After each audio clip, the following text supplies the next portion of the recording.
Thanks for coming at late time and a short notice. As you know, Public Square has been a topic of conversation for some time now, even as we were planning to reconstruct it and then as we moved into the construction phase.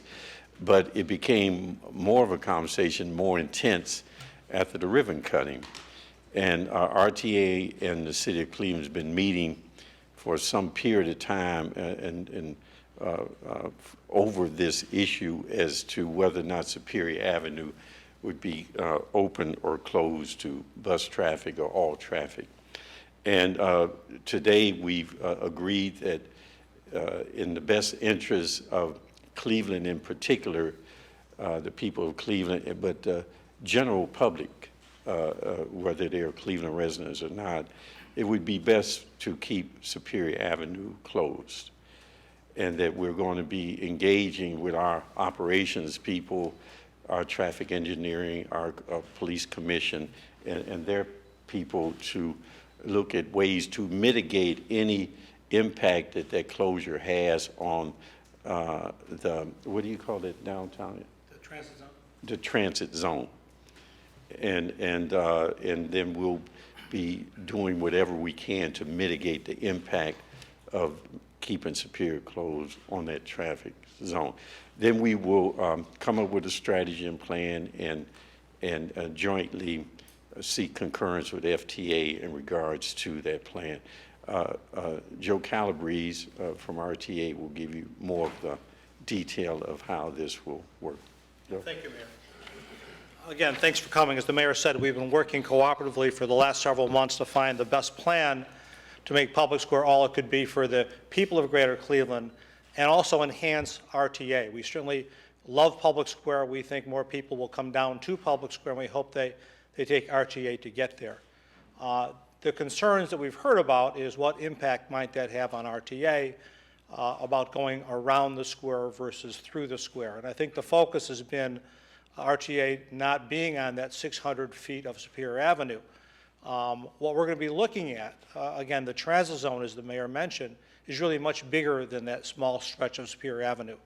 The transit zone actually goes from West 3rd to East 18th Street on Superior Avenue and from West 3rd to East 12th Street on St. Clair Avenue. So we feel using some strategies that we've used here successfully in Cleveland before, we can make change to those corridors outside of Public Square to more than make up for any inconvenience not going through Public Square will present to our customers and to our efficiencies.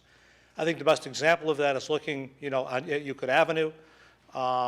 We have made some major improvements in Euclid Avenue by, number one, having the exclusive traffic lanes for RTA. Number two, having traffic signal prioritization and preemption so that the buses can move through quicker without delay of red lights in most cases. So by using technologies like that we've proven work here in Cleveland, we're looking to show the FTA that this actually can be a better program for the Greater Clevelanders. We can still be attractive or more attractive to customers, and we can be as efficient or more efficient through some of these technologies. And again, it will take, certainly 10 to 14 days of more serious work with the traffic department to come up with a detailed plan, and then, as the Mayor said, present that to the FTA for concurrence. I guess we'll answer any questions that anyone might have. You know that the square was supposed to open up to bus traffic at the beginning of August. So can you give us more detail about the discussion that happened between you and the city, what the major holdups were? Well, I think the major holdup is that in the best interest of Greater Cleveland. We all saw from the RNC forward how popular Public Square was. We know that there certainly have been changes in traffic patterns during construction that are continuing throughout construction, and the decisions were what is in the best interest of the community. We certainly want an open Public Square. We want people to come down and enjoy it. We certainly, from RTA's perspective, didn't want that to be an operational drain on us or our customers. So if we could accomplish the best of both worlds, which we think we can, why not do that?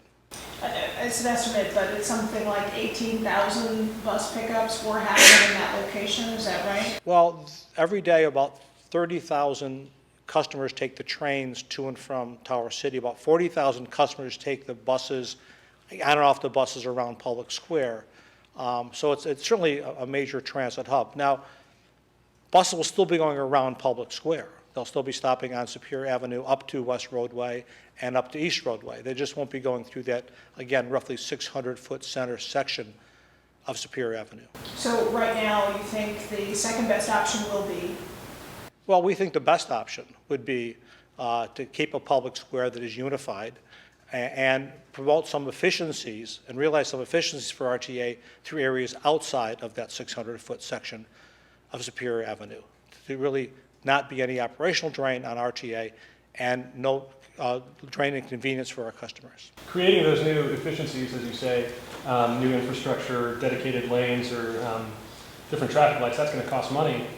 Do you agree with the estimate by Nelson Nygaard about $1.5 million lost per year because of the rerouting around Public Square? Or is that figure change? I think that number was a number that came up several years ago. I'm not sure what that number may be today. But again, if we lose a little time going through 600 feet and gain time going through the other several blocks, so the net benefit, there's a net benefit, not a net loss, we're looking to balance those two. The other question for the mayor, this was a $50 million project designed specifically for buses. Do you envision a changing aesthetically or putting new barriers on Superior now? Well, it wasn't designed specifically for buses. It was designed specifically for people. And public transportation was part of that consideration.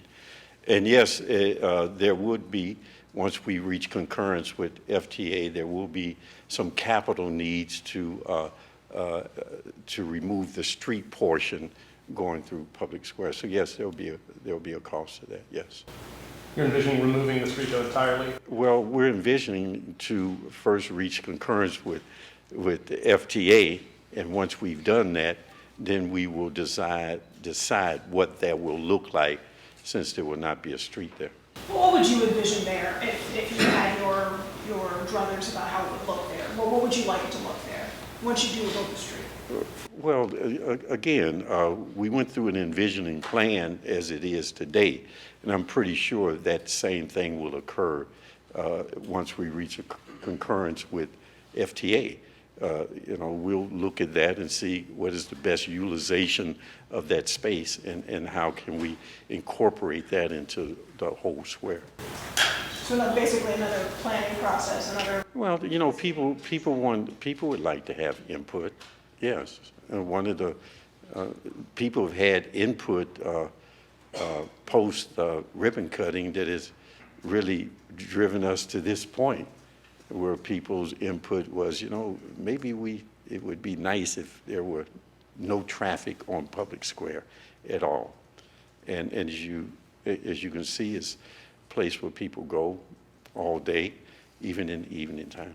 Any public meetings to talk about what? I don't know what that process will be. I know that once we reach concurrence, that's our first objective with FTA, that we will do what it needs to be done to make the square what it can be.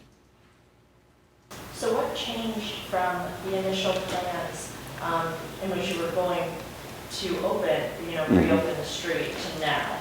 At what point did something change? Well, time, time changes a lot of things, and then circumstances, condition.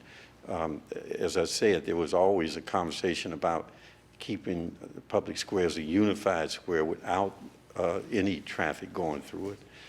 Once the ribbon cutting occurred, that conversation intensified. And so since we heard the public talk about it, we said, let's talk about it to see if, in fact, this is possible. We had some conversations about things that we didn't necessarily agree on in regards to operational efficiency and cost in regards to that operation or lack of efficiency.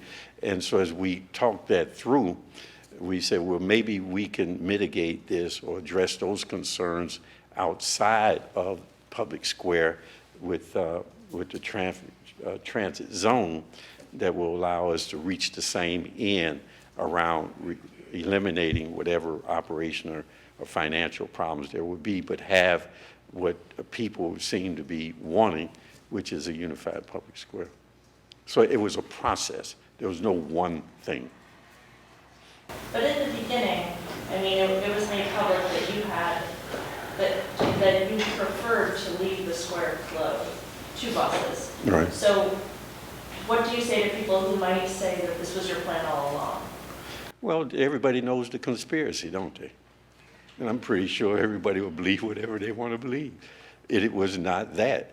I mean, I believe RTA will tell you in our initial conversation with RTA, I said to them, look, you know what my preference is, but if you can demonstrate to us there's an operational and financial harm to RTA, then I will accept that as a fact, and we'll move ahead in that regard. Isn't that? Yeah, what and now we we're talked trying to this? see if those issues can be solved someplace else. During the intervening time, this delay, there's been pretty strenuous objections from the public transit advocate community. Mhm. And I imagine they won't take too kindly to this announcement. Any idea, for upcoming plans to, as you say, mitigate the operational delays? How long something that, like new routes, things like that would take? Something within the next year, within the next... Yeah, I don't know that we're talking about new routes. We have, roughly 900 buses a day going down Superior Avenue today. So what can we do to increase the efficiency and convenience of those 900 buses today for the benefit of our customers? And I think advocates were more concerned about whether or not they were going to be prohibited from using buses in an efficient way, whether or not their life was going to be more difficult because of the buses going around the square. Well, some would argue that 6 or 7 minute delay around the bus does present it. Well, see, that's an assumption that may not be a fact. About 6 or 7 minutes delay, that may not be a fact. Well, I've seen people time it once or twice. I don't know. Well, and we have professionals here, not only with our police, but with our traffic engineers and RTA's people that will give you another. And as a matter of fact, we've put out traffic controllers there to mitigate that even more than that may not be a fact.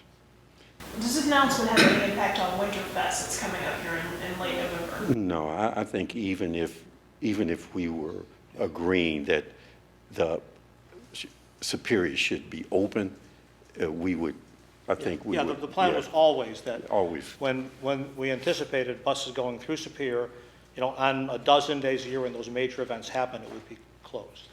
Is there any possibility, though, you talked about coming to an agreement with the FTA, is it possible that maybe you would need to start work in the process, in the time between now and then? No, we want to be on one accord, and it wouldn't make sense for us to do things that then later on we'd have to undo. So we want to make sure we're on the same. Yeah, I don't think we can do any work until Right. we get concurrent. So the Right. work we do initially would be to put the case together to the FTA that this is in the best interest of public transit and RTA. If they agree with that argument, which we hope they would, then the work would start to implement.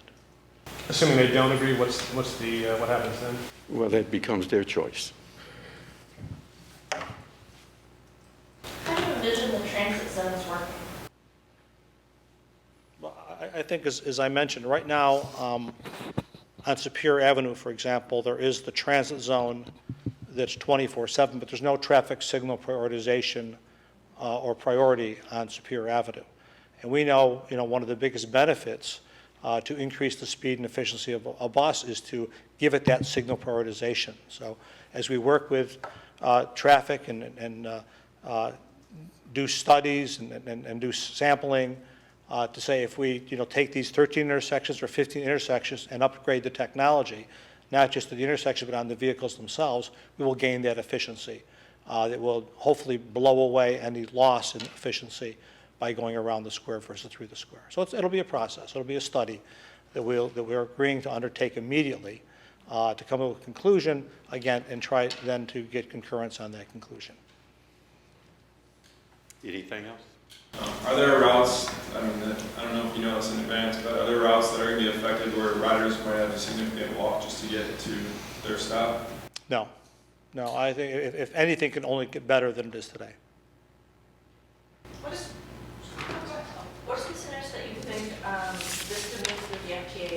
actually see changes happening in Public Square? What, I said, What's the soonest that you think they might be able to reach concurrence with the FTA and we might see don't, changes? have no idea. Okay. We're going to submit to them something within 10 to 14 days, and then we'll wait to hear from them. Forgive me if you released this data, but has there been any studies done about what people think about Public Square, any scientific data?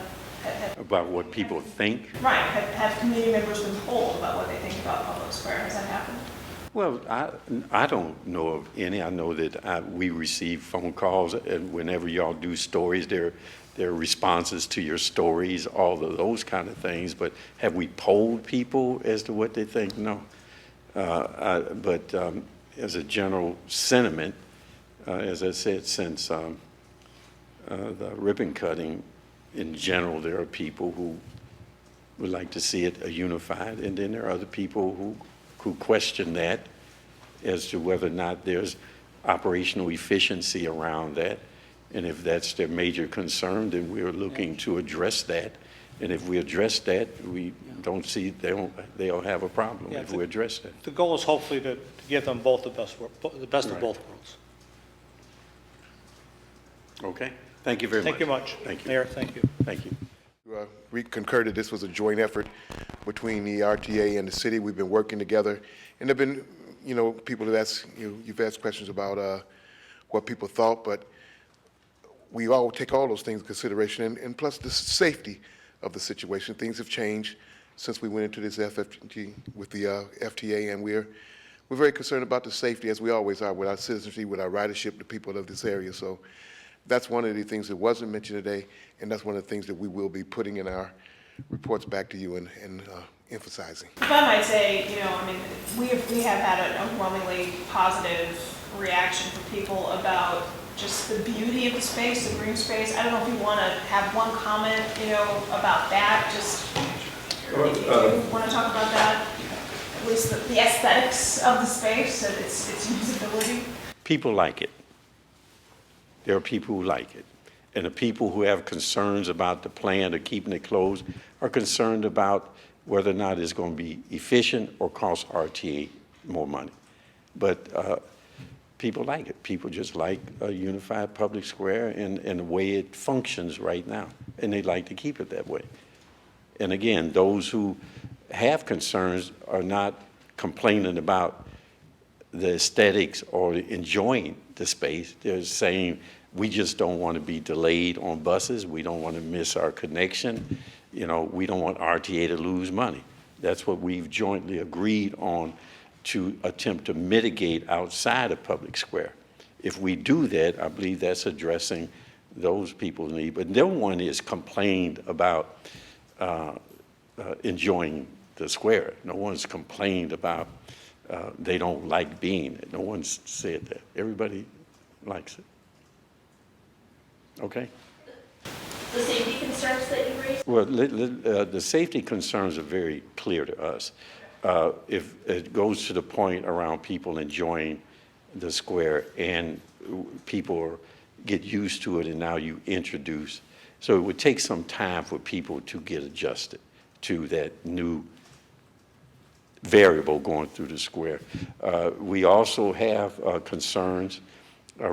general concerns around use of things, particularly vehicles, when you have large assembling of people, and whether or not that creates a problem, like Winterfest.